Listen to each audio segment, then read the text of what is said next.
Laser एक poem है जिसको डब्ल्यू हेनरी डेविस के द्वारा लिखा गया है, जो कि यूनाइटेड किंगडम के एक पोएट हैं। ये नेचर को बहुत पसंद करते थे और इनका ये कहना है कि लोगों के पास समय नहीं है कि लोग नेचर के बीच में जाए, जबकि असली आराम हमें नेचर के बीच में ही जाकर के मिल सकता है। इस पोएम के लाइंस को अब मैं बताऊंगा। What is this life if, full of care, we have no time to stand and stare? कवि कहता है कि हमारा जीवन बेकार है यदि हम नेचर पर केयर न करें, और हमारे पास समय ही नहीं है कि हम नेचर के बीच में जा कर के वहाँ खड़ा हों और कुछ पल के लिए नेचर की खूबसूरती को निहारें। इसलिए हमारा जीवन बेकार ही है। No time to stand beneath the boughs and stare as long as sheep are cows। यहाँ बोझ का मतलब होता है पेड़ पौधे की शाखाएं। कवि कहता है कि हमारे पास समय ही नहीं है कि हम पेड़ पौधे के नीचे जाएं, डालियों के नीचे बैठ करके आराम करें और वहाँ पर जो भेड़ आते हैं, गाय आते हैं, उनकी खूबसूरती को निहारें और आराम से वहाँ पर बैठें। इसके लिए हमारे पास समय ही नहीं है। फिर कभी कहता है, no time to see when woods we pass where squirrels hide their nuts in grass. यहाँ कभी ये कहना चाहता है, हमारे पास समय ही नहीं है कि हम जंगलों के करीब से गुजरें और ये देखें कि गिलहरियाँ अखरोट को किस तरह से घास में चुराती हैं।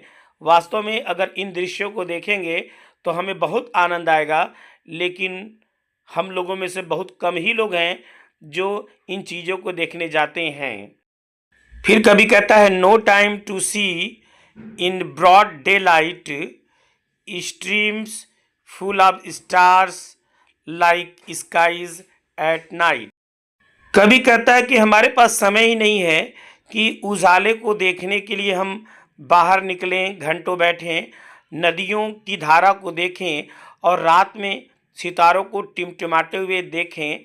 समय ही नहीं है। हम कमाने धमाने के चक्कर में इतने व्यस्त हो गए हैं कि नेचर की ब्यूटी को हम नज़रअंदाज कर रहे हैं। कभी कहता है, no time to turn at beauty's glance and watch her feet how they can dance. कभी कहता है कि हमारे पास समय ही नहीं है कि हम पेड़ पौधे किस तरह से नाचते हैं, उनके सौंदर्य को देखें और पेड़ की जड़ें किस प्रकार खड़ी रहती हैं पूरे शाखाओं को सहारा देने के लिए, उनको देखने के लिए कि भी हमारे पास समय नहीं है।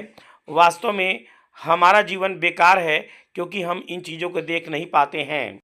फिर कभी अंत में कहता है, no time to wait till her mouth can enrich that smile her eyes began a poor life this if full of care we have no time to stand and stare. कभी कहना चाहता है कि हमारे पास समय ही नहीं है कि प्रकृति के मुखों को देखें, प्रकृति की मुस्कुराहट को देखें, अर्थात फूलों के माध्यम से प्रकृति मुस्कुराती है और बादलों के माध्यम से प्रकृति अपने आवाज़ को खोलती है। इन सब चीज़ों को देखने के लिए हमारे पास समय नहीं है। वास्तव में हम बेचारगी से भरे हुए हैं। हमारा जीवन पुअर है। पुअर का मतलब उदासी से भरा हुआ है।